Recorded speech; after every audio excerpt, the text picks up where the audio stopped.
Welcome to another episode of BTS with CCS. And இங்கே வந்து நீங்கள் பார்த்தீங்கன்னா நான் இவருக்கு இன்ட்ரோலாம் கொடுக்கணும்னு அவசியமே இல்லை. ஆல்ரெடி நாங்களே வந்து நிறைய பாட்காஸ்ட் பண்ணிட்டோம். ஸோ டேரெக்டாக வீடியோக்குள்ளே போயிடலாம். ஹாய் ப்ரோ, எப்படி இருக்கீங்க? ரொம்ப நாள் ஆச்சு பார்த்து. போன பாட்காஸ்ட்டில் பார்த்தது நம்ம இதோட 4வது பாட்காஸ்ட்டா 3வது பாட்காஸ்ட் தெரியல. எடுத்தது பாதி போட்டால் தானே பாட்காஸ்ட் வந்ததுக்கு தெரியும். அதை செக் பண்ணி பாருங்க, இருக்கும். என்னோட சேனல்லையும் இருக்கும், அவரோட பேஜ்லேயும் இருக்கும், இன்ஸ்டாவில் இருக்கும், இவரோட யூடியூப் சேனல் மனோஜ் சந்துருவில் இருக்கும். Okay super bro. இன்னைக்கு வந்துட்டு நம்ம அந்த பாட்காஸ்ட்டில் பண்ண டாபிக்ஸ்லாம் விட்டுட்டு கொஞ்சம் எந்த டாபிக் டச் பண்ணலையோ, எந்த டாபிக் இப்போ எல்லாத்துக்கும் ட்ரெண்டிங்காக நெசசரியாக இருக்குமோ அதை பற்றி கொஞ்சம் சரி. அதான் ப்ரோ, இப்போது 2024 சோஷியல் மீடியா வச்சு எவ்வளோ குவிக்காக, அதாவது எடிட்டிங் பண்ணி சோஷியல் மீடியாவில் எடிட் பண்ணி எவ்வளோ குவிக்காக ஏர்ன் பண்ண முடியும் அண்ட் எவ்வளோ ஏர்ன் பண்ணலாம் நீங்கள் நினைக்கிறீங்க? இப்போ சொல்லப்போனால் எடிட்டிங் வந்து எப்படி ஒரு 10-15 வருஷத்துக்கு முன்னாடி .com பூம் ஆகும்போது கோடிங்கு சாஃப்ட்வேர் டெவலப்மெண்ட்லாம் எவ்வளோ ரைஸில் இருந்ததோ, அந்த மாதிரி இந்த பீரியடில் எடிட்டிங் கண்டென்ட் கிரியேஷன் இதெல்லாம் வந்து ரைஸ் ஆகிட்டு இருக்கு, பீக் போயிட்டே தான் இருக்குது. ஸோ இந்த பாயிண்ட் வந்து நம்ம ப்ராப்பராக யூஸ் பண்ணி பண்ணால் லைக் 2 months தான். 2 monthsல you can start making money. நான் சொல்கிறது பிகினரை சொல்கிறேன். ஒரு கம்ப்ளீட் பிகினர் எடிட்டிங் இன்ட்ரெஸ்ட் இருக்குது, நான் வந்து ஸ்கில் இம்ப்ரூவ் பண்ணேன் அப்படின்னு நினச்சி அவங்க வந்து ப்ராப்பராக லேர்ன் பண்ணி ப்ராக்டிஸ் பண்ணி அவங்க வந்து இம்ப்ளிமெண்ட் பண்ண ஆரம்பித்தாங்கன்னா குயிக்காக ஏர்ன் பண்ணிடலாம். ஈஸியஸ்ட் மெத்தட் ஒன்று சொல்கிறேன். இது வந்து ப்ராக்டிக்கலாக ஒர்க் ஆகிற method.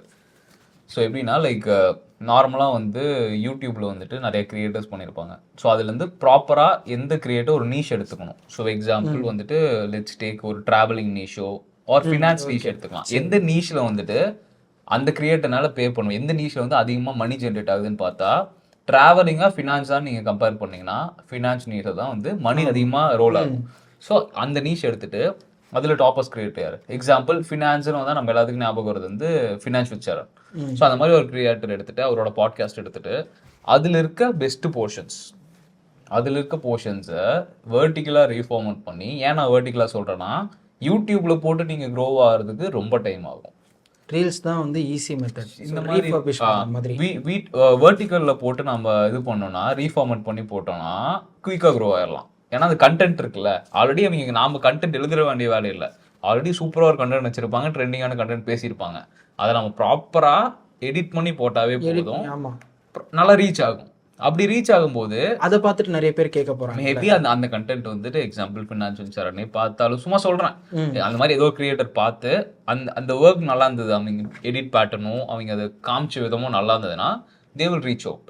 Or any other people எத்தனை பேர் பார்க்க போகிறாங்க நல்லா ரீச் ஆச்சுன்னா. ஸோ இந்த மாதிரி நீங்கள் வந்து ஒரு கண்டென்ட் போட சொல்ல.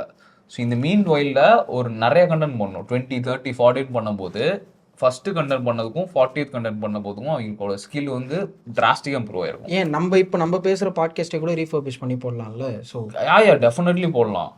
ஸோ இந்த மாதிரி அதான் எங்கே வேல்யூபிள் இன்சைட்டாக இருக்கோ, எது போட்டால் கரெக்டாக வந்து ரீச் ஆகும் அப்படின்னு அந்த ஒரு ஐடியாலஜி இருந்தால் போதும். இதை வந்து ஆடியன்ஸ் கன்சியூம் பண்ணுவாங்க, இல்லை இதை வந்து ஹூக்காக வச்சுட்டு இதை எடுத்துகிட்டு போகலாம். ஸோ எப்படி நம்ம பொசிஷன் பண்ணுறோங்கிறத தெரிஞ்சாவே பண்ணிடலாம். பட் இனிஷியல் ஸ்டேஜில் பிகினராக இருந்தால் அது வந்து அக்யூரேட்டாக கண்டுபிடிக்க முடியாது. அதான் அதுக்கு தான் ப்ராக்டிஸ் தேவை. நீங்கள் வந்துட்டு அதான் 2 months ஆஃப் டைம், 2 மாதம் நீங்கள் வந்து ஒரு ப்ராப்பராக ஒரு பிகினர் வந்துட்டு நான் இதான் பண்ண போகிறேன்னு பிளான் பண்ணிட்டா 2 monthsல எடிட்டிங் வந்து நீங்கள் கோர்ஸ்லாம் படிக்கணும் கூட அவசியம் இல்லை. கோர்ஸ் படித்தா நீங்கள் குயிக்காக வந்து லேர்ன் பண்ணலாம். ப்ராப்பராக ஒரு மென்டர் எடுத்து இது பண்ணலாம். இல்லை எங்கிட்ட அவ்வளோ இன்வெஸ்ட் பண்ணுற காசே இல்லை அப்படின்றதா குயிக்கஸ்ட் வே யூடியூப் தான். யூடியூப்ல எவ்வளோ பேர் இருக்கு, எவ்வளோ ரீசோர்ஸ் இருக்கு. சும்மா போயிட்டு எடிட்டிங் இப்போ ப்ரீமியர் ப்ரோவே எடுத்துக்கிட்டா போட்டால் வந்துடும். டாவன்சிக்கு நீங்களே போட்டீங்க ஃபுல் கோர்ஸு. ஸோ அதுலேருந்து ஏதோ ஒரு கிரியேட்டர் எந்த கிரியேட்டர் உங்களுக்கு வந்து ப்ராப்பராக சொல்லி தராங்களோ ஒரு கிரியேட்டர் எடுங்க. மிக்ஸ்அப்பாக எல்லாத்துட்டையும் போய் எல்லா டியூட்டோரியல்ஸ் பார்த்தா கன்ஃபியூஸ் ஆகும். ஒரு கிரியேட்டர் எடுத்துட்டு அவங்களோட டியூட்டோரியல்ஸ்லாம் பார்த்து லேர்ன் பண்ணி ப்ராக்டிஸ் பண்ணி நிறைய அவுட்புட் கிரியேட் பண்ணுங்க. அப்போ ஒரு 10 பண்ணதுக்கப்புறம் உங்களுக்கு ஒரு கான்ஃபிடன்ஸ் வரும். ஓகே நான் ஓரளவு பண்ணுறேன், இதை நான் வந்து சோஷியல் மீடியாவில் போட்டால் கான்ஃபிடன்ஸ் வரும். நமக்கு வந்து ஒரு ஓகே போடலாம் அப்படிங்கிற ஒரு இது வரும் இல்லையா? அந்த டைமில் போட ஆரம்பிங்க. அப்படி வரவே இல்லைனாலும் நீங்கள் போட ஆரம்பிக்கணும். ஒரு 5-6க்கு அப்புறம் வந்துட்டு என்னன்னாலும் பரவாயில்லன்னு போடணும். நீங்கள் போட பாசிட்டிவ் கமெண்ட்ஸோ நெகட்டிவ் கமெண்ட்ஸோ ரீச் ஆகும். நம்மளுக்கு போர்ட்ஃபோலியோவும் அது வந்து நம்மளுக்கு டெவலப் ஆகிட்டா அது வந்து போர்ட்ஃபோலியோவும் இருக்கும். இப்போ சப்போஸ் வேறு டாப் கிரியேட்டர்ஸே இல்லைனா கூட அப்கமிங் யாருனா வராங்க, இல்லை புதுசாக கண்டென்ட் கிரியேஷனுக்குள்ளேயே வராங்க அப்படின்னும் போது, இப்போ நம்ம ப்ரொஃபைல் யார் பார்க்குறாங்க அப்படின்னும் போது ஓகே இவன் பண்ணுறான், ஸோ இவங்கள வச்சு நம்ம வந்து எடிட் ட்ரை பண்ணலாம் அப்படின்ட்டு அப்படி கூட கூப்பிட்றதுக்கு சான்சஸ் நிறைய இருக்கு. 100%. அதுக்கான ஈஸியாக எப்படி சொல்கிறது, நாம் எடிட்டிங் ஸ்டார்ட் பண்ணும்போது அது எவ்வளோ பெரிய ப்ராசஸ். கிட்டத்தட்ட நாமளாம் நார்மலாகவே ஒரு 1.5 வருஷம் அந்த மாதிரி ஃப்ரீயாகவே பண்ணியிருப்போம். பிகாஸ் வழி தெரில, லைக் இது எப்படி போகிறது, எந்த ரூட்டில் போகிறோம், எந்த நீஷ் எடுக்க போகிறோம். எடிட்டிங்னு தெரியும், ஃபில்ம் எடிட்டிங் பண்ணுறோம். அதுக்கப்புறம் தான் வந்துட்டு நம்ம வந்துட்டு இதுக்குள்ளே அட்வர்டைஸ்மெண்ட்ஸ் இருக்குது, கார்பரேட்ஸ் இருக்குது, கமர்ஷியல்ஸ் இருக்குது, யூடியூப், சோஷியல் மீடியாலாம் தெரிஞ்சு வரக்க ஒரு ட்ராவல் டைம். ஆக்சுவலாக நீங்கள் சொல்கிறதுலே வந்து என்னோட சோஷியல் மீடியா நீங்கள் பார்த்துருந்தீங்கன்னா தெரியும், என்னோட ப்ராட்காஸ்ட் சேனலில் மினிமம் ஒரு நாளைக்கு 5லேருந்து 6 எடிட்டர்ஸ் வாண்டட்னு போட்டு ஹையரிங் பிளாட்ஃபார்ம் தான் யூஸ் பண்ணுறேன். ஆமாம், ஆக்சுவலாக உங்கள் ரூம்மேட்டு ஆஞ்சிஸ் இருக்கார்ல, அவரே இப்போ மெசேஜ் பண்ணியிருக்காரு, ப்ரோ எனக்கு ஹையரிங் பிளாட்ஃபார்ம் ஒன்று போடணும் அப்படின்னு, ஒன்று ஏதோ சம்திங் ஏதோ ஒரு ஆல்பம் சாங்க்கு வேணும், எனக்கு கம்யூனிட்டியில் ஷேர் பண்ணுங்கன்ட்டு. ஸோ எனக்கு வந்து எப்படி எங்கேருந்து தான் அவ்வளோ எடிட்டர்ஸ் வாண்டடாக இருக்காங்கன்னு சொல்லிட்டு தெரியல, இன்னுமே எனக்கு வந்துகிட்டே இருக்கு. நான் இன்னொன்று சொல்லிட்டேன், சர்ப்ரைசிங்கான விஷயம். நான் வந்து டிஎன் டிஜிட்டல் சம்மட்டுக்கு போயிருந்தேன், சோஷியல் லீக் நடத்தி இந்த ஈவெண்ட்டுக்கு. அங்கே வந்து நான் பேனல் ஸ்பீக்கராக போயிட்டு பேசிகிட்டு இருந்தோம். அப்போ வந்து நான் காமனாக அங்கே வந்து ஹாலில் ஒரு 450 மெம்பர்ஸ் இருந்தாங்க. அப்போ நான் வந்து காமனாக இருக்க ஆடியன்ஸ் அங்கே இருக்க எல்லாருமே கிரியேட்டர்ஸ், ஆண்டர்பிரினர்ஸ், இந்த மாதிரி மற்ற ஃபீல்டில் இருக்கவங்க தான். ஸோ எத்தனை பேர்த்துக்கு ப்ராப்பரான எடிட்டர் இல்லாமல் இல்லை எடிட்டிங் ரெக்குயர்மெண்ட்டோடு இருக்கீங்க அப்படின்னு ஒரு கொஸ்டின் கேட்டேன். அந்த ஹாலில் இருந்த 400 பேரில் கிட்டத்தட்ட 200 பேர், 50% ஆஃப் த பீப்புள் கை தூக்கினாங்க. ஏன்னா இப்போ இங்கே எடிட்டர்ஸுக்கு தான் வாண்டடே இருக்குது. இப்போ நானே வந்து ஒரு அசிஸ்டண்ட் வைக்கிறேன் அப்படின்னும் போது அவ்வளோ பார்த்து வைக்க வேண்டியது இருக்குது. அவன் பண்ணுறானா, பண்ணலையா, கரெக்டாக வருதா, அவுட்புட் வரலையா, நம்ம சொல்லி அட்லீஸ்ட் வரலனா கூட சொல்லி கொடுக்குறது அவனால் கற்றுக்க முடியுதா, அவன் கற்றுக்கிற மைண்ட் செட்டில் ஃபஸ்ட்டு இருக்கானான்னு சொல்லிட்டு தெரியணும்ல. அது என்ன பிரச்சனைனா, இப்போ இது நம்ம ஃபஸ்ட்டு ஒன்று சொன்னோம் இல்லையா, 2 monthsல earn பண்ண முடியும், கண்டிப்பாக earn பண்ண முடியும். பட் இந்த பாயிண்டில் தான் அவன் யோசிக்கணும்னா, சோஷியல் மீடியாங்கிறது ஒரு வைடர் ஆஸ்பெக்ட். ஸோ சோஷியல் மீடியாவில் ரீல்ஸு, வெர்டிகல்ஸ் பண்ணுறது ஒரு பார்ட்டு. பட் அதை தாண்டி சோஷியல் மீடியாவில் என்ன இருக்குது, யூடியூப் இருக்குது, பெர்ஃபார்மன்ஸ் மார்க்கெட்டிங் இருக்குது, பெய்ட் ஆட்ஸ் எல்லாம் ரன் பண்ணுறது. ஆமாம், ஸோ இந்த மாதிரி ஒவ்வொரு ஸ்கோப் ஆஃப் இருக்குது. லைக் ப்ரோமோஸ் இருக்குது, லிங்க்டின்ல கூட நம்ம இது பண்ணலாம்ல. லிங்க்டின் மோஸ்ட்லி போஸ்ட்டாக தான் போடுவாங்க, பட் ரீபர்பஸ் கண்டென்ட் தான் அங்கே மோஸ்ட்லி இது பண்ணுவாங்க. லைக் நான் சொல்கிறது கிராஃபிக்கலாக சொல்கிறேன், கிராஃபிக்கலாக பண்ணலாம், மோஷன் கிராஃபிக்கலாக பண்ணலாம், போஸ்டர்ஸ் அந்த மாதிரி. ஸோ எக்கச்சக்க ஸ்கோப் இருக்குது சோஷியல் மீடியாக்குள்ளேயே. ஸோ ஒரு நீஷ் எடுத்துட்டு டைவ் இன் பண்ணால் கூட பண்ண முடியும். பட் இனிஷியலி யாருமே நீஷ் செலக்ட் பண்ணக்கூடாது. நான் வந்துட்டு வெர்டிகல்ஸ் மட்டும்தான் பண்ணுவேன் அப்படிங்கிறதுல லாக் ஆகிடக்கூடாது. ப்ராப்பராக ஒரு நீஷை செலக்ட் பண்ணி அதில் ஆரம்பிக்கணும். ஒன்ஸ் அந்த நீஷ்ல ஸ்ட்ராங் ஆனதுக்கு அப்புறம் ஒருனா வைடர் பண்ணா மட்டும்தான். ஆனா நம்மளுக்கு அந்த ஒரு சான்ஸ் வந்து கிடைக்கல. நம்ம இப்போ ஸ்டார்ட் பண்ணியிருந்தா அது வேற மாதிரி கூட நம்மளுக்கு இப்போ ஸ்டார்ட் பண்ணியிருந்தா அந்த 5 வருஷம் டைம் எடுத்துருக்க தேவையில்லை. ஜஸ்ட் 1 இயர்ல வந்துட்டு இப்போ இருக்க ஸ்கில் வந்துட்டு இருக்கலாம். நிறைய பேர் அப்படிதானே இப்போ வந்துகிட்டு இருக்காங்க. திடீர்னு நேற்று வீடியோ ஸ்டார்ட் பண்ணி இப்போ வந்து சூப்பரா பண்றாங்க எல்லாருமே. ஸோ என்னன்னா நம்ம வந்து கிராக் பண்றதுக்கு லேட் ஆச்சு, இப்போ அவங்க ஈஸியா கிராக் பிகாஸ் ரீசோர்ஸ் நிறைய இருக்கு. சில பேர் ப்ராப்பரா கன்சம்ஷன் பண்ணி அது கிரியேட் பண்ணுறாங்க. நிறைய பேர் பண்ணுறது என்ன பண்ணுறாங்கன்னா கன்சம்ஷன் மட்டும் பண்ணிட்டு இருக்காங்க. அங்கே தான் டிஃப்ரென்ஸு, கன்சம்ஷன் பண்ணுறவங்க. இதுலேயும் வந்து ஆக்சுவலாக கன்செப்ட் பண்ணிவிட்டு நான் மொபைல்லையே பண்ணுறேன்னு சொல்லிட்டு வருவாங்க. ஆக்சுவலாக இன்னொன்று வந்து மொபைல் எடிட்டில் வந்து நான் சொல்கிறது வந்து மொபைல் எடிட் பண்ண முடியாதுன்ட்டு இல்லை, எந்த பாயிண்ட் வரைக்கும்ன்ட்டு ஒன்று இருக்குது. ஸோ அந்த பாயிண்ட் தான் மேட்டர்ஸ். ஸோ ஒன்ஸ் நீங்கள் வந்து அந்த பாயிண்ட்டை தாண்ட போகிறீங்க அப்படின்னும் போது ஆப்வியஸாக நீங்கள் பிசி போய் தான் ஆகணும். சிம்பிளாக சொல்லணும்னா mobile editors won't take the seriously. Just சும்மா பண்ணுறேன்னு பண்ணுவாங்களே தவிர எடிட்டிங் சீரியஸாக எடுத்துலாம் பண்ண மாட்டாங்க. ப்ரொஃபஷ்னலாக எடுக்கணும் இல்லை, நிறைய பேர் வந்து ப்ரொஃபஷ்னலாக மொபைல்லே பண்ண முடியாதான்னு சொல்லிட்டு என்கிட்ட கேட்குறாங்க. ஸோ அதுக்கு சொல்கிறேன், ப்ரொஃபஷ்னலாக பண்ணோம் அப்படின்னா மொபைலில் பண்ண முடியாது இப்போதைக்கு. அதாவது கரண்ட் சுச்சுவேஷனாக பண்ண முடியாது, மேபி ஃப்யூச்சரில் மாறினாலும் மாறலாம். இல்லை அப்படி மாறினாலும் அவ்வளோ ஸ்பெக், ஏன்னா மொபைல் எல்லாம் ஐஃபோன்லாம் உங்களுக்கு நார்மலாக ஓரளவுக்கு ஸ்பெக் நல்லாவே இருக்குது. நீங்கள் போட்டு என்ன வேணாலும் பண்ண முடியும். அலைன் மோஷனில் ஒரு ஆப் இருக்குது, அது வந்து ஆஃப்டர் எஃபெக்ட்ஸ் மாதிரி 3D கேமரா எல்லாமே அதில் பண்ணிக்கலாம். பட் ஸ்டில் மொபைலில் பண்ணுறக்கும் டெஸ்க்டாப்பில் லேப்டாப்பில் பண்ணுறக்கும் அந்த ஃப்ளெக்சிபிலிட்டி இருக்குல்ல. ஃப்ளெக்சிபிலிட்டி இன்னொன்று வந்து நான் நோட் பண்ண வரைக்கும், இப்போ நீங்கள் டாவின்ஸ்லேயே பண்ணுறீங்க, இல்லை நான் ப்ரீமியர்லேயே பண்ணுறேன், எஃப்சிபிலேயே பண்ணாலுமே அந்த சாஃப்ட்வேரில் நம்ம பண்ணுறப்பவே அதோட ஸ்மூத்னஸ்லேருந்து அவுட்புட்லேருந்து அது டோட்டலாக டிஃபர் ஆகுது. அது பார்த்தாலே வந்து ஒரே அவுட்புட்டு. நான் என்னென்னா நான் இது செக் பண்ணேன், நானே அசிஸ்டண்ட்டாக உட்காந்துட்டு நான் எஃப்சிபியில் நான் ப்ரீமியரில் பண்ணுறேன், நீ எஃப்சிபியில் பண்ணுன்ட்டு உட்காந்தோம். ஒரே ஃபைலு, ஒரே கட்டு, ஒரே எலமெண்ட் உள்ளே எடுத்துகிட்டு வந்து வைக்கிறோம். அவுட்புட் செக் பண்ணி பார்க்கும்போது ப்ரீமியரோட அவுட்புட்டும் வேறு மாதிரி இருக்குது, எஃப்சிபியோட அவுட்புட் வேறு மாதிரி இருக்குது. ஒரே எனக்கு சஜஷனாக எனக்கு எஃப்சிபி தான் பிடிச்சிருந்துச்சி, பெட்டராக இருந்துச்சு. எது ஃபாஸ்ட்டாக பண்ண முடிஞ்சது? எஃப்சிபி தான் ஃபாஸ்ட்டாக பண்ண முடியும் ப்ரீமியரோட. ஆமாம், ஏன்னா ப்ரீமியரில் வந்து நம்மளுக்கு நான் மேக்னெட்டிக் டைம் லைனில், இன்னொன்று வந்து அது ஃபுல்லாக மேனுவல். இதில் பாதி விஷயம் ஆட்டோமேட் ஆகிடும். அது ஆட்டோமேட்டிக்காக மேனுவலாக அது வந்து டக்கு டக்குன்னு அரேஞ்ச் ஆகிடும். உள்ளே எடுத்து வைக்கும்போது எனக்கு எங்கே லேக் ஆச்சுன்னா ரெண்டரிங் டைமில் தான் லேட் ஆச்சு எனக்கு ப்ரீமியருக்கு. இது வந்து மேக்கில் பண்ணுறதுனால இது ரெண்டுமே மேக்கில் தான் பண்ணோம். இல்லை, பட் எஃப்சிபி ஆப்டிமைஸ்டு இல்லை. ஸோ ரெண்டரிங் டைமே உங்களுக்கு இருக்காது. இதில் வந்து நாங்கள் ரெண்டர் பண்ணுறதுக்கு எனக்கு டைம் ஆகிடுச்சு. இப்போ ஏதாவது நான் ஒரு எலமெண்ட் போட்டு எஃபெக்ட் எப்படி இருக்குன்னு செக் பண்ணுறதுக்கு நான் ஒரு வாட்டி ரெண்டர் பண்ணி பார்க்கணும். அதில் அப்படி பார்க்கணும்னு அவசியம் இல்லை. எடுத்து வச்சுன்னா அது ப்ளே ஆக ஆரம்பிச்சிடும். ஸோ ஃபாஸ்ட்டு கம்பேர் பண்ணால் எனக்கு எஃப்சிபி ஷார்ட் ஃபார்ம் கண்டென்ட் பொறுத்த வரைக்கும் எஃப்சிபி போயிடலாம். பட் ஆனால் அந்த அவுட்புட்டே சொல்கிறேன் ப்ரோ, லைக் ஒரே அவுட்புட்டு ஒரே விஷயத்த நாங்கள் ரெண்டுத்தில் பண்ணி பார்த்தாலுமே அதே எலமெண்ட்டு அதே 5 ஃப்ரேம்னா 5 ஃப்ரேமுக்கு தான் நாங்கள் மூவ்மெண்ட் வைக்கிறோம். எல்லாமே அப்படியே டோட்டலாக மாறுது. அது எதனால் மாறுதுன்றது கண்டுபிடிக்க முடியல. ஏன்னா எஃப்சிபி ப்ரீமியரில் பண்ணிட்டு இருக்கிறவனை எஃப்சிபியில் பண்ண சொன்னால் அவனோட அவுட்புட்டே வேறு மாதிரி வருது. அவன் ஸ்டில் மாறும் கண்டிப்பாக. இப்போ வந்து நிறைய பேர் கம்பேரிசன் போட்டு பார்த்துருப்பாங்க, achieving the same effect using CapCut அப்படின்னு சொல்லிட்டு. ஆஃப்டர் எஃபெக்ட்ஸில் பண்ணாத கேப்கட்டில் அப்படியே அச்சீவ் பண்ண ட்ரை பண்ணுறேன். பட் ஸ்டில் ஆஃப்டர் எஃபெக்ட்ஸோட அவுட்புட் அங்கே அச்சீவ் பண்ண முடியாது. ஆமாம், சிமிலராக ஒரு 60% அச்சீவ் பண்ண முடியும். ஏன் அச்சீவ் பண்ண முடியாதுன்னா ஆஃப்டர் எஃபெக்ட்ஸ் வந்து ஒரு ஃபுல்லி ஃப்ளெஷ்டாக எல்லா இருக்கும். அதுக்காகவே லைக் என்னதான் நம்ம வந்து ஒரு ஆப்புன்னு சொன்னாலுமே, என்னதான் அதில் உள்ள எடிட்டிங் சாஃப்ட்வேர் இருந்தாலுமே, end of the day rendering பண்ணுறது, ரெண்டரிங்கோட அந்த எலமெண்ட்ஸ் எல்லாம் இருக்குல்ல, அது ஆப்வியஸாக அவுட்புட் வர அந்த ஒரு ஸ்டாண்டர்ட் தானே நம்மளுக்கு அங்கே தேவையே. சாஃப்ட்வேர்க்குள்ளே பண்ணி பார்த்துக்க போகிறது இல்லை, அது அவுட்புட் எடுத்து தானே நம்ம பண்ண போகிறோம். ஸோ அப்படி அவுட் எடுக்கிறப்போ அதில் இருக்கிற ரெண்டரிங்லேருந்து அதில் பின்னாடி நடக்கிற ஃபார்மட் விஷயத்துலேருந்து அது சேஞ்ச் ஆகுது. ஸோ விச் மீன்ஸ் சேம் ஆப்பில் நீங்கள் பண்ணாலுமே ஒரு சேம் விஷயத்த ஒரு ஆப்பில் பண்ணாலுமே அவுட்புட் வேறு இருக்குன்னும் போது அந்த சூஸ் பண்ணுற ஆப் வந்து ப்ராப்பராக சூஸ் பண்ணணும். ஃபஸ்ட்டு சூஸ் பண்ணுறோம். இப்போ ப்ரொஃபஷனல் எடிட்டிங் டூல்னு பார்த்தா நீங்கள் என்ன சொல்லுவீங்க? 4 தான். ஆமாம், 4 தான். ஆவிடு, ப்ரீமியரு, டாவின்சி, எஃப்சிபி. இதான் வந்து ப்ரொஃபஷனலாக இருக்கிறது. அதை தாண்டி எக்கச்சக்க டூல்ஸ் இருக்குது. இந்த ஒண்டர்ஷேர் இதில். ஆனால் இங்கே என்னன்னா லைக் ஒண்டர்ஷேரில் நிறைய ஃபீச்சர்ஸ் கொடுத்துருக்காங்க, கேப்கட்லேயும் கொடுத்துருக்காங்க. பட் இந்த டூல்லாம் யூஸே பண்ணக்கூடாதுன்னு சொல்லல. எங்கே தேவை ஸ்டில் நான் என் கிளைண்ட்ஸ் ஒர்க் பண்ணும்போது கேப்ஷன்ஸ்லாம் ஜென்ரேட் பண்ணோன்னா டாவின்சியில் கேப்ஷன்ஸ் ஆட்டோ கேப்ஷன் ஜென்ரேட் பண்ணி பண்ணுறது கொஞ்சம் கஷ்டம். ஆனால் கேப்கட்ல ஃபைனல் அவுட் முடிச்சதுக்கப்புறம் கேப்கட்ல எடுத்துட்டு போயிட்டு ஆட்டோ கேப்ஷன் பண்ணால் ஈஸி. ஸோ இந்த மாதிரி ஆட்டோ கேப்ஷன் பண்ணுறதுக்கு நிறைய ஏஐ டூல்ஸ் இருக்குது, வெப்சைட்ஸ் இருக்குது. ஸோ இதெல்லாம் இன்னும் இதை விடவே நல்லா ஜென்ரேட் பண்ண முடியும். ஸோ இப்படி பண்ணிக்கலாம். ஏஐ டூல்ஸ் வந்து எந்தெந்த தேவையோ அங்கே யூஸ் பண்ணிக்கலாம். ஸ்டில் நீங்கள் பாட்காஸ்ட் பண்ணுறீங்களா? ஸோ பாட்காஸ்ட் வந்து நம்ம ஒரு 2 மணி நேரம் எடுத்து வச்சிருந்தோன்னா அதை வந்து ட்ரிம் பண்ணுறதுக்கு நமக்கு இந்த டூலில் இருக்குல்ல, ஆட்டோபாட் இருக்குது. இன்னொன்று நம்ம வந்து இவ்வளோ நாள் நம்ம ஸ்டார்ட் பண்ண டைம்லாம் ஆடியோ ப்ராசஸ் பண்ணுறதுக்கு எவ்வளோ டைம் எடுத்துகிட்டு இருக்கோம், சிங்கிள் கிளிக் இப்போல்லாம்.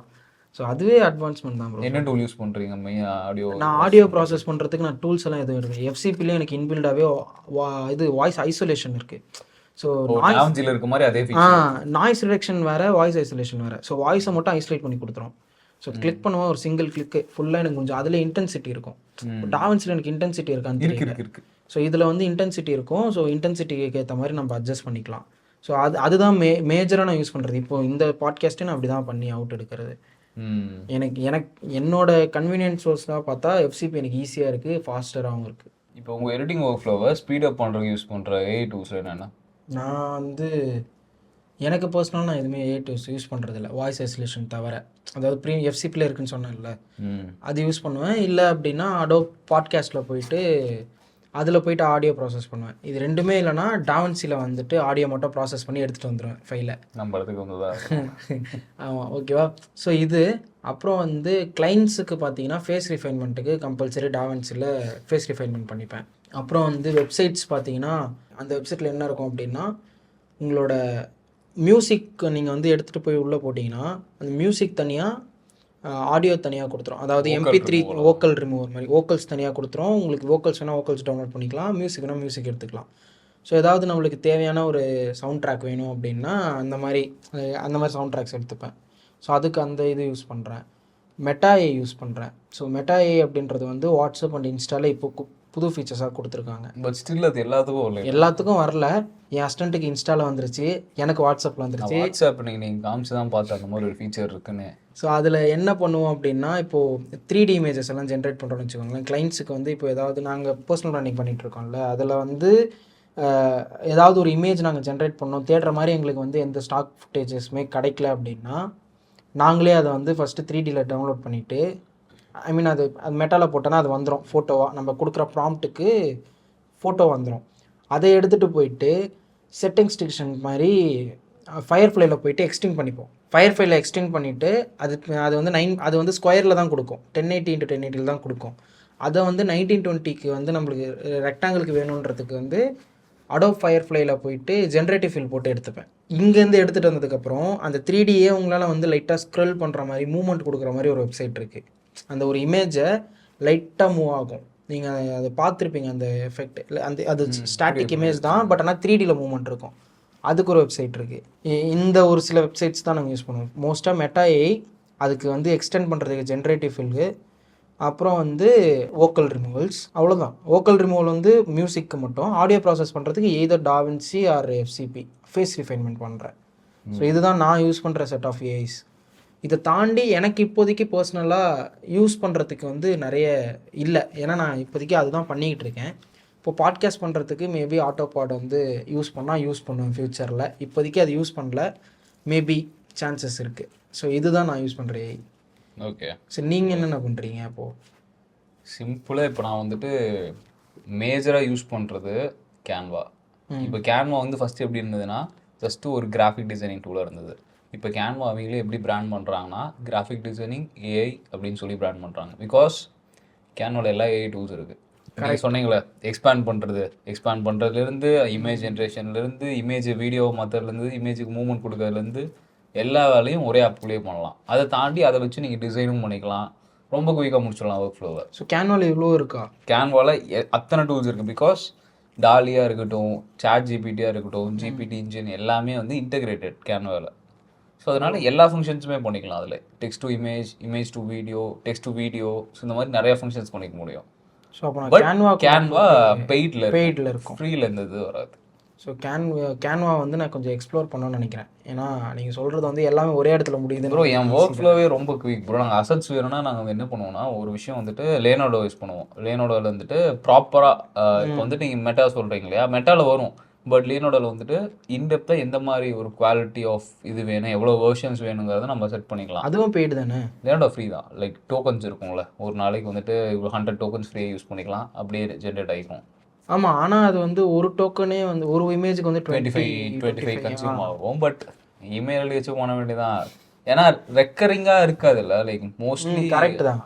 இந்த இது வந்து நான் என் கிளைண்ட்ஸுக்கு யூஸ் பண்ண மாட்டோம். மோஸ்ட்லி என்னோட யூடியூப் வீடியோஸுக்கு தான் வந்துட்டு கொஞ்சம் ஏஐ இமேஜ் வச்சுட்டு மோஷன் கிராஃபிக்லாம் பண்ணுறதுக்கு அதுலேருந்து ஜென்ரேட் பண்ணுவோம். அதில் என்னோட தூக்கிட்டு வந்துட்டு டாம்ஸியில் வச்சுட்டு ஃபியூஷனில் இது பண்ணிடுவோம். அப்படி இல்லைன்னா கேன்வாவில் கொண்டு வந்துட்டு இன்னும் லேயர் என்ஹான்ஸ் பண்ணிட்டு இது பண்ணிக்கலாம். அண்ட் ரீசெண்டாக ஒரு வீடியோக்கு ஃபேஸ் மார்க்கிங் பண்ணோம். லைக் வந்துட்டு கமல் வீடியோ ஒன்று போட்டிருப்போம். அதில் கமலும் டாரண்டினோவும் இருக்கிற மாதிரி ஒரு சீன்ஸ், லைக் அதில் கமலும் டாரண்டினோவும் வந்துட்டு இருக்க மாதிரி ஒரு ஷார்ட் காமிக்கிறோம். பட் ரியல் டைமில் அந்த மாதிரி இல்லை.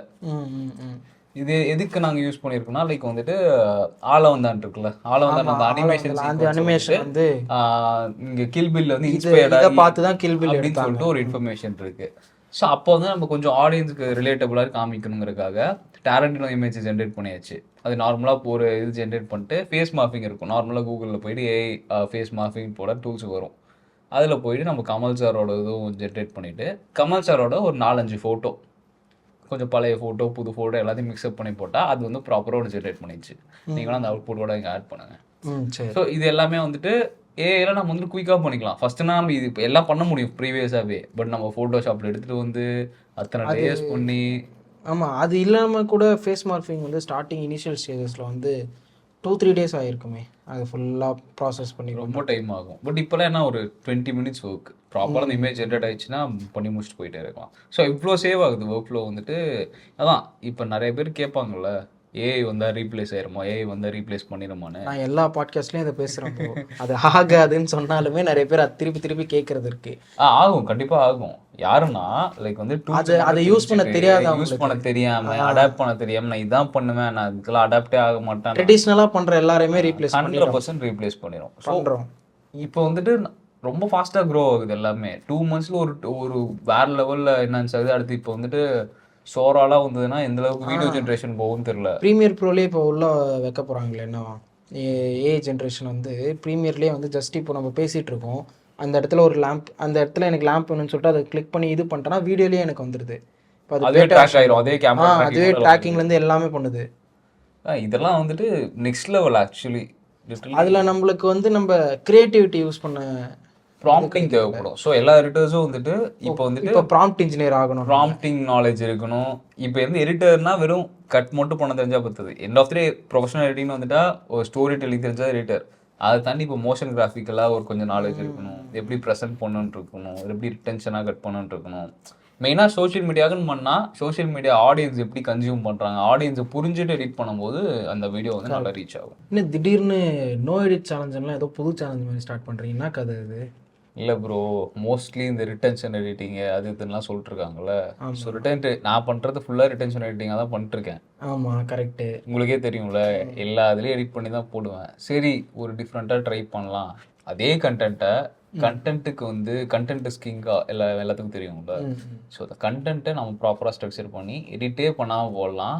ஸோ எடிட் நம்ம பண்ணுறதுக்கு ரீசன் என்ன, இருக்கிற கண்டென்ட்டை இன்னும் என்ஹான்ஸ் பண்ணணும், இன்னும் கொஞ்சம் ரீச் அடிஷ்னலாக கொண்டு வரணும் தான். அது நடக்குதா இல்லையா அப்படின்னு ஒரு லைவ் எக்ஸ்பிரிமெண்ட் பண்ணலாம் தான் நான் வந்து அந்த சீரீஸ் ஸ்டார்ட் பண்ணேன். 3 கண்டென்ட் போஸ்ட் பண்ணியிருந்தேன். நான் எடிட்லேயே வந்துட்டு ஒரு கண்டென்ட் 500K மேலே புஷ் ஆகிருக்கு, நல்ல என்கேஜ்மெண்ட் கிடச்சிது. அதுவே எனக்கு சர்ப்ரைசிங்காக இருந்தது. பட் அதே கண்டென்ட்ஸ் வந்துட்டு இப்போ 2 கண்டென்ட் மறுபடியும் எடிட் பண்ணி போட்டிருக்கேன். ஃபஸ்ட்டு கண்டென்ட் வந்துட்டு நான் எடிட்டை ஓவர் பர்ஃபார்ம் பண்ணல. நான் எடிட் தான் 120Kல நிற்குது. பட் செகண்ட் கண்டென்ட் நான் சொன்னேன் இல்லையா, அந்த 500K நான் எடிட் போச்சுன்னு, இப்போ எடிட் பண்ணி போட்ட கண்டென்ட் வந்துட்டு அதை ஓவர் பர்ஃபார்ம் பண்ணிடுச்சு. ஆல்மோஸ்ட் ஒரு 750-800K கிட்ட போயிடுச்சு அந்த கண்டென்ட்டு. என்கேஜ்மெண்ட் வைஸ்மே லைக் நான் வந்து ரீச் மட்டும் சொல்ல, அதில் பண்ணியிருக்க கமெண்ட்டாக இருக்கட்டும், லைக்ஸாக இருக்கட்டும், ஷேர்ஸாக இருக்கட்டும், சேவ்ஸாக இருக்கட்டும், இதை விட அது வந்துட்டு ஒரு அதிகமாகவே இருக்குது. Same content edited. ஸோ அப்படி என்ன தெரியுதுன்னா, லைக் ஆடியன்ஸ் வந்துட்டு இன்னும் கொஞ்சம் சேர்த்து பார்க்குறாங்க. ரீச் ஆனதுக்கு ரீசன் இந்த எக்ஸாம்பிள் ஒரு 10 செகண்ட் பார்த்துருப்பாங்கன்னா, எடிட் பண்ண கண்டென்ட்டை ஒரு 13 செகண்ட் 14 செகண்ட் பார்த்துருப்பாங்க. அந்த ஒரு 4 செகண்ட் ஒரு ஆள் இம்பேக்ட் கொடுத்தாவே கிட்டத்தட்ட எவ்வளோ லட்சம் பேர் பார்க்குறாங்க. அப்போ வந்துட்டு அந்த க்ரோத் வந்துட்டு டிராஸ்டிக்காக மாறும். ஸோ அப்போ அந்த வீடியோ ரீச்சும் நிறைய வைடர் ஆடியன்ஸ்க்கு. ஸோ இப்போ நீங்கள் வந்து எடிட் பண்ணி தான் போடணும்னு சொல்கிறீங்களா, இல்லை எடிட் பண்ணாமல் போடணும்? அப்படி சொல்லல. இப்போ நான் என்ன சொல்கிறேன்னா, ரெண்டுமே முக்கியம். இப்போ வந்து ஃபஸ்ட்டு நான் போட்டது 500K போச்சு, அது எதுவுமே இல்லை, ஜஸ்ட்டு பேசி போட்ட கண்டென்ட். அது 500K போன ரீசன் என்ன, அங்கே கண்டென்ட் ஸ்ட்ராங்காக இருக்குது. இப்போ நான் வந்து எடிட் பண்ணி போட்டிருக்கேன். இப்போ எடிட் பண்ணி போட்டதுனால என்ன, கண்டென்ட் ப்ளஸ் எடிட் பண்ணி போட்டதுனால அந்த இதோட இன்னும் அதிகமாக ரீச் ஆகுது. ஸோ ரெண்டுமே கம்பைண்டாக பண்ணணும். ஸோ ரொம்ப வந்துட்டு எப்படி சொல்கிறது, எடிட் சூப்பராக பண்ணிட்டு கண்டென்ட் வந்துட்டு எதுவுமே இல்லைன்னா ரீச் ஆகும்னு நினச்சா எதிர்பார்க்க முடியாது. அதே மாதிரி கண்டென்ட் சூப்பராக இருந்து எடிட்டே பண்ணாமல் போட்டோன்னா ரீச் ஆகும் கண்டென்ட் ஓரளவுக்கு. பட் நாம் நினைக்கிற அளவுக்கு எக்ஸ்போனன்ஷியல் ரீச் வந்துட்டு அப்பப்போ கிடைக்காது. ஸோ அதனால் பேலன்ஸ்டாக வச்சுக்கணும், கண்டென்ட்டும் ஸ்ட்ராங்காக இருக்கணும், எடிட்டும் அங்கே இருக்கணும். சரி, ரிட்டென்ஷன் பேஸ்ட் எடிட்டிங் சொன்னீங்களே.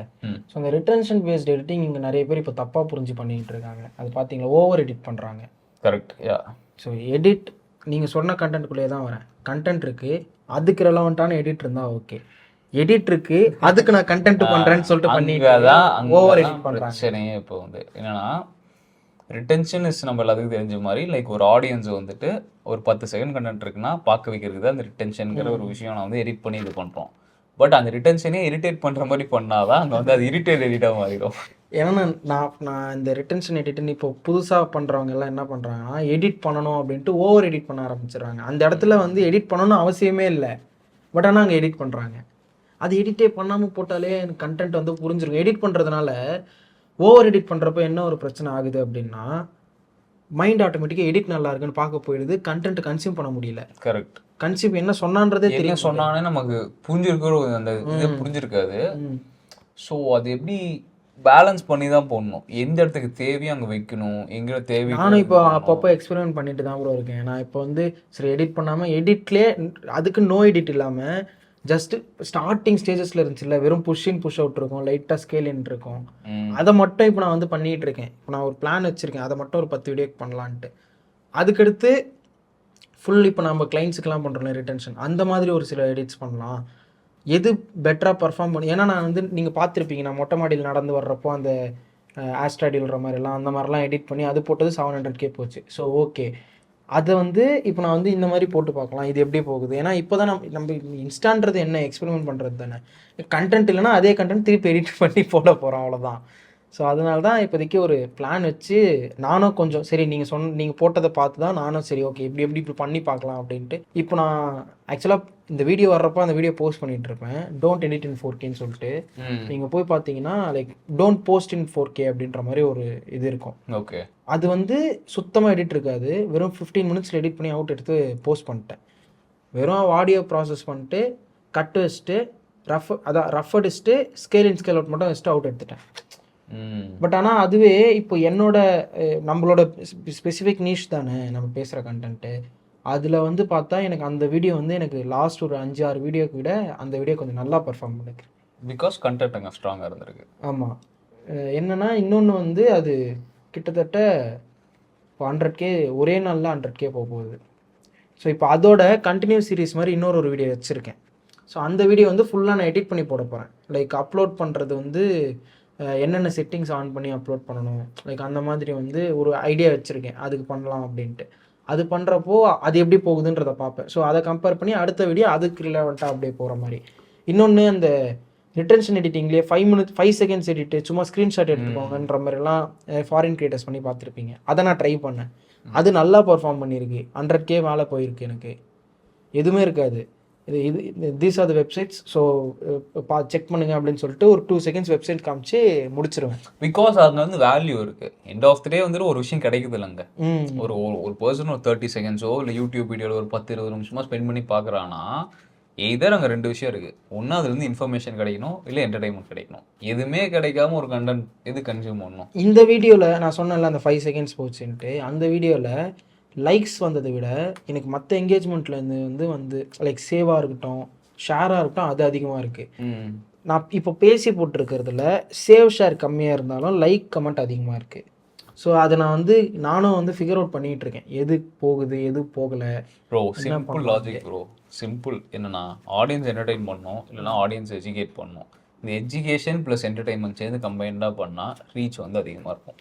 அப்புறம் மெனி சாட்ஸ் யூஸ் பண்ணி இப்போ நிறைய பேர் வந்து கமெண்ட் ஆட்டோமேஷன். ஸோ நீங்கள் கமெண்ட் ஆட்டோமேஷன் பண்ணாமல் போடுறதுக்கும் கமெண்ட் ஆட்டோமேஷன் பண்ணி போடுறதுக்கும் ரீச் இருக்குன்னு நினைக்கிறேன். ஏன்னா நீங்கள் நிறைய போட்டிருக்கேன், பட் ரீசெண்ட் டைமில் நான் கமெண்ட் ஆட்டோமேஷன் யூஸ் பண்ணுறது இல்லை. நான் என்ன கேட்குறேன்னா கமெண்ட் ஆட்டோமேஷனாக இல்லாமல் போடுறதுக்கும் கமெண்ட் ஆட்டோமேஷனோட போடுறதுக்கும் உங்களுக்கு ரீச் டிஃப்ரென்ஸ் இருக்குது. கமெண்ட் ஆட்டோமேஷன் போட்டால் இனிஷியலாக ட்ராக்ஷன் கிடச்சிடும், கண்டென்ட்டுக்கு நிறைய கமெண்ட்ஸ் வந்துடும். போட்ட ஒரு 1 ஹவர்லேயே ஒரு 500,000+ கமெண்ட்ஸ் வந்துச்சுன்னு வச்சுக்கோங்க.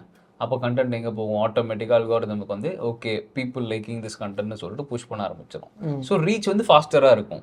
பட் இந்த கண்டென்ட்ல என்ன ஆகுதுன்னா இனிஷியலாக 2 டேஸ்க்கு ரீச் இருக்கிறது இல்லை, பட் ஒரு 3-4-5 டேஸ்க்கு அப்புறம் கண்டென்ட் நல்லா இருந்ததுன்னா ரீச் வந்து டிராஸ்டிக்காக போகுது, செம்ம ஃபாஸ்ட்டாக போகுது. ஸோ அதனால டிபெண்ட்ஸ். நமக்கு வந்துட்டு இப்போ எக்ஸாம்பிள் நீங்கள் வந்துட்டு ஒரு விஷயத்த ப்ரொமோட் பண்ணுறீங்க, இல்லை ஒரு விஷயத்த செல் பண்ணுறீங்க, எனிதிங் அந்த மாதிரி ஒரு இதாக இருக்கும்போது 2 டேஸில் இது நடக்குதுன்னா நீங்கள் வந்து கண்டென்ட் போகிற வரைக்கும் வெயிட் பண்ணலாம் அப்படின்னு தேவையில்லை. இனிஷியலி ஆடியன்ஸோட அட்டென்ஷனை குயிக்காக கிராப் பண்ணணும்னா கமெண்ட் ஆட்டோமேஷன் யூஸ் பண்ணலாம். உடனே உங்களுக்கான ரிசல்ட்ஸ் வந்து நீங்கள் எடுக்க ஆரம்பிச்சிடலாம். பட் அங்கே வந்து வேல்யூ கொடுக்கணும். ஏதோ ஒன்று சும்மா பண்ணுங்க அப்படின்னு சொல்லிட்டு எதுவுமே தராமல் இருந்தால் வேஸ்ட் இல்லை. அது தரேன்னு சொல்லிட்டு சும்மா ஒன்று கொடுத்தா மறுபடியும் திருப்பிலாம் பண்ண மாட்டாங்க.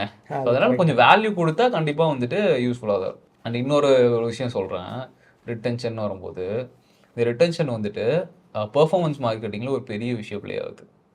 ஸோ பெர்ஃபார்மன்ஸ் மார்க்கெட்டிங்கிறது எப்படி எந்த இடத்துல, ஸோ நான் சோஷியல் மீடியான்னு வரும்போதே நான் ஒய்டராக நிறைய செக்மெண்ட்ஸ் இருக்குன்னு சொன்னேன் இல்லையா.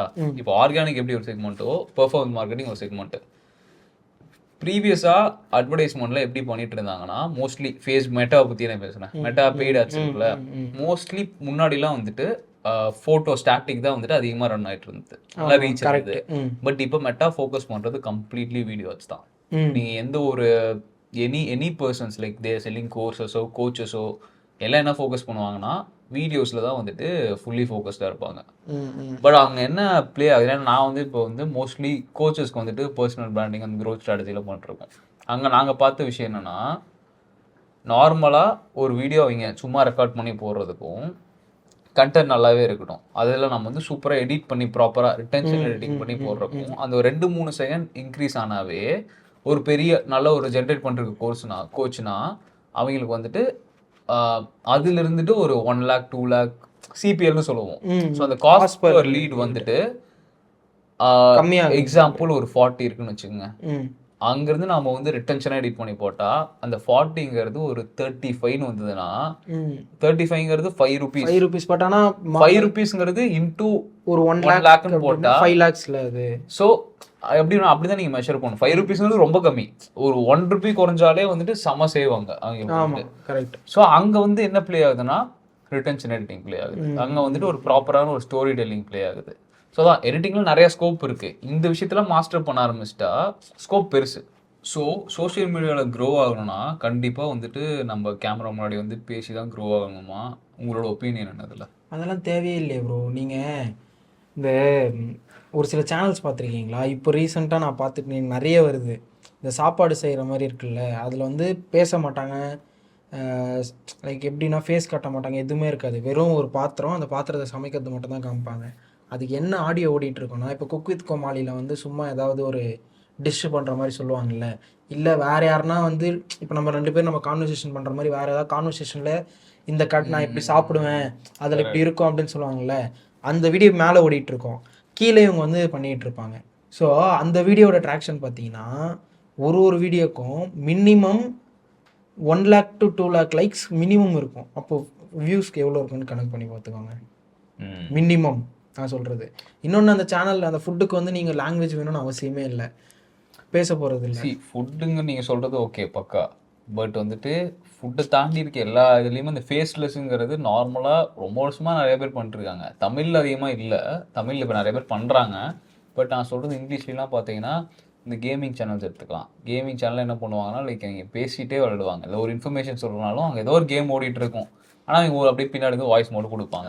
ஸோ அங்கே விஷுவலாக எங்கேஜ் ஆகும், வாய்ஸ் வந்து வேற ஒரு சம்மந்தமே இருக்காது விஷுவலுக்கும், பறந்து வர மாதிரி கார்ல இருக்கும், ஆனால் பேசுறது சம்மந்தமே இருக்காது. அந்த வாய்ஸுமே ஜென்ரேட்டட் வாய்ஸாக இருக்கும். அது வந்து இப்போ ரீசெண்ட் டைம்ஸில் நீங்கள் வரதெல்லாமே எப்படி இருக்கும்? நான் சொல்கிறதெல்லாம் வந்து ஒரு 3-4 இயர்ஸ்க்கு முன்னாடி கன்சியூம் பண்ணும்போதே அந்த மாதிரி சேனல்ஸில் இருந்தது. அப்போ நமக்கு தெரியாது. சரி ஓகே, அப்பயும் எங்கேஜிங்காக தான் இருக்கும் அந்த வீடியோ. நம்ம வந்து அந்த விஷுவலையும் பார்ப்போம், அவன் சொல்கிறதையும் கேட்போம். ஆனால் இப்போ ஃபேஸ்லெஸ் வீடியோஸுங்கிறது செம்ம பெரிய மார்க்கெட்டு. ஃபேஸ்லெஸ் வீடியோ வச்சுட்டு நிறைய பேர் இருக்காங்க. லைக் வந்துட்டு 20-30 faceless video YouTube channels run பண்ணியே they are making $10s and $10s in revenue. அப்படின்னா அந்த ஃபேஸ்லெஸ் இப்போ பண்ணுறது ஈஸி. ஏன்னா இப்போ வந்துட்டு ஏஐயோட க்ரோத் அதிகம். ஸோ ஒரு ரியலிஸ்டிக் வாய்ஸ் ஜென்ரேட் பண்ண முடியும். அதுலேருந்து நம்ம ரியலிஸ்டிக்காக மேபி ஃபேஸ்லெஸ்ஸாக இல்லைனாலும் ஒரு கேரக்டர் கூட ஜென்ரேட் பண்ணி நம்ம பேச வைக்கலாம். நீங்கள் ஒரு வாட்டி பண்ணீங்களே அந்த மாதிரி பண்ணலாம். ஃபேஸ்லெஸ்ஸாகவே நம்ம வந்து ஆனால் ஃபேஸ்லெஸ்ஸாக பண்ணும்போது கொஞ்சம் எடிட்டில் ஒர்க் அதிகம். இன்னொன்று, அப்படி பண்ணுறதுனால நம்மளுக்கு அந்த அக்கௌண்ட்டில் ட்ரஸ்ட்டுன்றது என்டர்டெயின்மெண்ட் இருக்கும், இது இருக்குமே தவிர அது எப்படி சொல்கிறதுனா ட்ரஸ்ட் இருக்கும்னு நினைக்கிறீங்களா? 100% ட்ரஸ்ட் இருக்குது. ஏன்னா நான் வந்து ரெகுலராக ஒரு ஃபியூ சேனல்ஸ் ஃபாலோ பண்ணுவேன். எனக்கு இப்போ திடீர்னு ஸ்ட்ரைக் ஆகுது 2 சேனல் ஸ்ட்ரைக் ஆகுது. மேக்னெட்ஸ் மீடியான்னு ஒரு சேனல் இருக்குது, one of the best visual story telling channel. எல்லாம் நீங்கள் போய் செக் பண்ணுங்க. அதை அவன் வந்துட்டு போகிற ஒவ்வொரு வீடியோவுமே 45 minutes 15 minutes 1 hour லென்த்தில் இருக்கும். டாக்குமெண்ட்ரி தான் இருக்கும். எக்ஸாம்பிள் ஒரு ஸ்டோரி டெல்லிங் ஆட்ட பண்ணுவாங்க, பட் ப்ரொடக்ஷன் குவாலிட்டி செம்மையாக இருக்கும். ப்ரொடக்ஷன்னா என்ன, மோஷன் கிராஃபிக்ஸ் தான், ஃபுல்லாகவே மோஷன் கிராஃபிக்ஸ் தான். அவ்வளோ ஒர்க் பண்ணுவாங்க. வெறும் வாய்ஸு மோஷன் கிராஃபிக்ஸ், அவ்வளோதான் வீடியோவே. போகிற ரீச் எல்லாமே 500K 1 million அப்படி தான் ரீச் இருக்கும். இந்த இது கூட இப்போ நடுவில் அந்த மேக்ஸ் மித்துன்னு சொல்லிட்டு அந்த ஒரு ஆரஞ்சு கலர் ஸ்டிக் வச்சு ஏதோ ஒரு வீடியோ கூட ட்ரெண்ட் ஆச்சு, நீங்கள் அது பார்த்தீங்களா? அது ஸ்டிக் மேன் இருக்கான்ல, அவனை வந்து ஒரு கிரியேட்டர் ஒருத்தர் இருக்காரு. அந்த கிரியேட்டர் என்ன பண்ணிட்டு இருப்பாருன்னா, ஒரு வீடியோ இருக்கும், அந்த வீடியோவில் வந்து ஸ்டிக்மேன் மாதிரி அவங்கள வந்து அனிமேட்டர் அவர். ஸோ ஸ்டிக்மேன் கேரக்டரை வீடியோக்குள்ளே அனிமேட் பண்ணி அந்த ஃபைட்டு அந்த மாதிரி. இப்போ நடுவில் வந்து அந்த ஒரு ஆரஞ்ச் ஸ்டிக்மேன் வந்து ஒரு ஒரு எம்டி ஸ்பேஸில் மாட்டிக்கிட்டு மேக்ஸ் கற்று அந்த மேக்ஸ் வச்சு E-1 கூட சண்டை போட்டுக்கிட்டு இருப்பான். அது செம்மையாக இருக்கும். அதில் வந்து ஃபுல் மேக்ஸ் கான்செப்ட் தான், ஆனால் அது எங்கேஜிங்காக சூப்பராக கொண்டு போயிருப்பாங்க. அதில் வந்து நீங்கள் சொல்கிறீங்கள விஷுவல் ஸ்டோரி டெல்லிங் மட்டும்தான் இருக்கும், வாய்ஸ் ஓவர் இருக்காது, SFXும் இது மட்டும்தான் இருக்கும். உங்களுக்கு பார்க்கும்போதே அது தெரிஞ்சிடும் அது எப்படின்ட்டு. ஸோ அந்த மாதிரிலாம் செம்மையாக இருக்கும். ஸோ என்னன்னா ஆடியன்ஸுக்கு வந்துட்டு எண்ட் ஆஃப் த டே, இப்போ நான் சொன்னேன்ல இந்த சேனல் மேக்னெட்ஸ் மீடியா 3 இந்த மாதிரிலாம் நிறைய சேனல்ஸ் இருக்குது. இவங்கெல்லாம் வந்துட்டு they are willing story telling சூப்பராக ஒரு செய்து சொல்கிறாங்க. ஆடியன்ஸுக்கு வந்துட்டு ஒரு பர்சன் வந்து நின்று பேசினா மட்டும்தான் பார்ப்பாங்கிற மென்டாலிட்டியெல்லாம் இல்லை. நீ என்ன என்டர்டெயின் பண்ணுறியா? ஸோ என்டர்டெயின் பண்ணுறதுக்கு அவங்க என்னென்ன பண்ணுவாங்கன்னா, இங்கே இந்த விஷுவல் எலமெண்ட்ஸ்னு வந்துச்சுனாவே இந்த ஒரு விஷயம் இருக்குது. லைக் நம்ம யூஸ் பண்ண போகிற கலர்ஸாக இருக்கட்டும், நம்ம யூஸ் பண்ணுற சவுண்ட்ஸாக இருக்கட்டும், மியூசிக்ஸாக இருக்கட்டும், இது எல்லாமே வெல் கனெக்டட் வித் நம்ம இதில் ஸ்டோரி. எல்லாமே ஒரு கெமிக்கல் ரியாக்ஷன் தானே. நம்ம ஒரு கலரை பார்த்தோன்னா நமக்கு ஒரு ரியாக்ட் ஆகும், நம்ம ஒரு ரியாக்ஷன் வரும். ஒரு சவுண்டு கேட்டோன்னா அங்கே நமக்கு ஒரு தாட் ப்ராசஸ் வரும். ஸோ இந்த எமோஷனல் ட்ரிகர் பண்ணுற மாதிரி நம்ம பண்ணிட்டாவே அங்கே வந்து ஆடியன்ஸ் கனெக்ட் ஆயிடுவாங்க. நம்ம பேசல, நான் இப்போ வந்து நார்மலாக பேசிகிட்டு இருக்கோம். இப்போ நான் உங்களோட சோகமாக உட்காந்துட்டு ப்ரோ அப்படின்னு சொல்லி ஒரு கதை பேசினேன்னா ஆடியன்ஸ் அந்த கதையை கேட்பாங்களா இல்லை ஸ்கிப் பண்ணிட்டு போவாங்களா? கண்டிப்பாக கேட்பாங்களா? ஸோ அப்போ வந்து அங்கே எமோஷனல் கனெக்ட் இருக்குது. ஆக்சுவலாக அந்த இடத்துல ஸ்கிப் பண்ணுவாங்களே ப்ரோ. நம்ம எதுவுமே பேசாமல் சும்மா மியூசிக் கூட போடாமல் எதுவுமே பண்ணாமல் சும்மா வீடியோ போட்டால் ஸ்கிப் தானே பண்ணுவாங்க. அங்கதான் மியூசிக் போடுறோம்ல, அந்த எமோஷனல் நான் சோகமா ஒன்று சொல்றேன், அதுக்கு சோகமா ஒரு மியூசிக் போடுறேன், அப்போ ஆடியன்ஸுக்கு வந்து அந்த மியூசிக்கோட கனெக்ட் ஆவாங்க. அதுக்கப்புறம் நான் சொல்றதுக்கு கனெக்ட் ஆவாங்க. கரெக்ட். ஸோ இப்படி அந்த மியூசிக்கு ஒரு எமோஷன் கனெக்ட் இருக்கு. அது நம்ம ஒரு கெமிக்கல் ட்ரிகர் ஆகி இதெல்லாம் வந்துட்டு எப்படி சொல்றது, இப்படி யோசிச்சு நம்ம ஒன்று பண்ணோம்னா இது நார்மலாக எல்லா யூடியூபர்ஸும் இந்த ஆஸ்பெக்ட்ல யோசிப்பாங்க. யூஸ் பண்ண போகிற கலர்ஸு, அந்த மிஸ்டர் பீஸ்ட் வீடியோலாம் பார்த்தீங்கன்னா ஏன் அவ்வளோ ட்ராக்ஷன் இருக்கு? கம்ப்ளீட்லி ரிட்டென்ஷன் பேஸ்ட் எடிட்டிங் தான். டப்புன்னு எவ்வளோ ஃபாஸ்ட்டாக போகுது வீடியோ. எவ்வளோ பெரிய விஷயத்த இவ்வளோ குட்டி டைமில் காமிக்கிறாங்க. ஆமாம், அதே நம்ம இங்கே பண்ணாங்கன்னா. ஆனால் மிஸ்டர் பீஸ்டோட வீடியோ பார்த்தீங்கன்னா என்ன நடக்குதுங்கிறது நீங்கள் பார்த்து முடிச்சுட்டு உங்களுக்கு எதுவுமே ஞாபகம் இருக்கு வச்சிருக்கீங்களா? கரெக்ட். 20 நிமிஷம் வீடியோ இருக்கும், ஏதோ பண்ணாங்க, பார்த்து முடிச்சு என்டர்டெய்னாக இருக்கும், லைக் டோபமைன் ஹிட் ஆயிரும் நமக்கு. ஆனால் பார்த்து முடிச்சுட்டு பார்த்தா என்னடா நடக்குது அப்படின்னு தான் இருக்கும். பிகாஸ் ஃபுல்லி ரிட்டன்ஷன் தாங்க. ஸ்டோரி டெல்லிங்கிற ஒரு விஷயங்கிறது அவ்வளோ ஒரு இம்பாக்ட்ஃபுல்லான டேக் அவேலாம் இருக்காது. என்டர்டைன்மெண்ட் அவ்வளோ. நீங்கள் திருப்பி பார்த்தாலும் ஃப்ரெஷ்ஷாக பார்க்குற மாதிரி தான் இருக்கும். ஸோ அதனால அது வந்து ஃபுல்லி பிளான்டு திங் தான். பட் எல்லா சேனலும் இப்படி இல்லை. இதே மாதிரி வந்துட்டு கம்ப்ளீட்லி ஸ்டோரி டெல்லிங் பேஸ்ட் சேனல்ஸ்லாம் நிறையா இருக்குது. ஸோ நம்ம எந்த பாத் எடுக்கிறோன்னு முக்கியம், எது நம்ம எப்படி ஸ்ட்ரக்சர் பண்ணுறோங்கிறது முக்கியம். எண்ட் ஆஃப் சரி அதான் சொன்ன மாதிரி ரெண்டே விஷயம் தான். ஒன்று ஆடியன்ஸ்க்கு என்டர்டைன்மெண்ட், இன்னொன்று எஜுகேஷன். இது ரெண்டே பக்காவாக கொடுத்துட்டாவே நம்ம ஈஸியாக ரீச் ஆகிடலாம். சரி ப்ரோ, இப்போது லைக் எல்லா இங்கே பாட்காஸ்ட்டில் வரவங்க எல்லாருக்கிட்டேயே நான் வந்து எண்டிங்கில் வந்து இந்த ஒரு சில விஷயங்கள் கேட்பேன். ஸோ நான் உங்ககிட்டயே அதை நான் கேட்குறேன், நீங்கள் அடுத்து சொல்லுங்கள். லைக் இப்போ என்னென்னா, அடுத்து வந்து யாருன்னா ஒருத்தரை வந்து இன்வைட் பண்ணணும் நான் பாட்காஸ்ட்டில் அப்படின்னா, நீங்கள் யாரை வந்து நாமினேட் பண்ணுவீங்க? லைக் இவங்களை கூப்பிடுங்க அப்படின்னு சொல்லிட்டு நீங்கள் சொல்லணுன்னா யாரை சொல்லுவீங்க? நிறைய பேர் ஸ்ட்ரைக்கராங்க. திடீர்னு சொல்லணுன்னா நீங்கள் மனோஜ் மேடியை கூப்பிடலாம். ப்ரோ ஆக்சுவலாக நான் சும்மாலாம் சொல்லலை, மனோஜ் மேடி ப்ரோ கிட்ட பேசியாச்சு. அப்படியா? ஆக்சுவலாக நாளைக்கு வர மாதிரி இருந்துச்சு, பட் ஆனால் அவர் இங்கே அவைலபிள் இல்லை. ஓகே. பட் ஆனால் கன்ஃபார்மாக வராரு. நான் நெக்ஸ்ட்டு மந்த் ஸ்டார்டிங் அந்த ஒரு 10ஆம் தேதி 15ஆம் தேதிக்குள்ளே அவரோட ஷூட் பண்ணிடுவோம். நைஸ். அவர்கிட்ட கேளுங்க. கிரிக்கெட் சம்பந்தமான விஷயங்கள், கிரிக்கெட்ல எப்படி வந்து இது கேட்கலாம், ஃபுல்லாக ரீச் பண்ணுறது நிறைய விஷயம் இருக்குல்ல. அதான் அவருக்கு வந்து ஃபுல்லாக ப்ரிப்பேர் பண்ணி வச்சுருக்கேன். ரெடி பண்ணிடலாம்.